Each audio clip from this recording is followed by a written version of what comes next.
One click here can lock you out of half your future workflows. I'm Kai.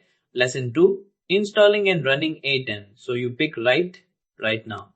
Think of it like renting an apartment versus buying a house. Cloud means someone else handles the plumbing. Self-hosted means it's fully yours, but you're the one on call. Neither is wrong. It just depends on how much control you actually want. With cloud, you sign up, and n8n hands you a fully running instance in seconds. No server to patch, no port to open. If you just want to start automating today, this is the shortest part. But if you want it running on your own machine instead, there's a one-line trick. Just type npx n8n and it downloads and starts n8n on the spot, no separate install step. It's the fastest way to poke at n8n locally before committing to anything bigger.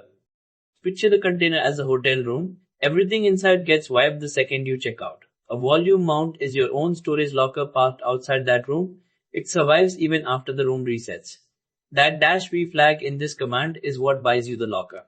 Honestly, my take is npm is for kicking the tires and Docker is for anything you actually intend to keep.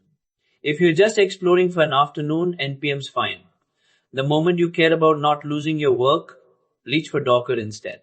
Whichever path you took, the very first time it starts up, n8n asks you to create an owner account. That account isn't stored anywhere in the cloud, it lives right there on your instance, so don't lose it. This one screen is home base for every workflow you'll ever build. It looks empty right now, but that blank canvas is the last time it'll ever look this simple. n8n doesn't have some hidden settings menu. It just reads plain environment variables. Things like which port to use and an encryption key for your credentials. Know these three exist now, so you're not Googling them later when something won't start. Here's the mistake I actually made once. I ran n8n in Docker without a volume, built out a whole workflow, then restarted the container and it was just gone. In short, if you're not on cloud and you skip the volume mount, your data has nowhere permanent to live. 10 seconds on cloud or a few extra minutes on Docker, that's the entire price difference. Pay it once and you land on the exact same login screen ready to build. So the choice comes down to this. Cloud gets you moving in seconds. Docker with a mounted volume gets you a real, persistent setup you control. Next lesson, we actually built something on that empty canvas. I'll keep making these daily.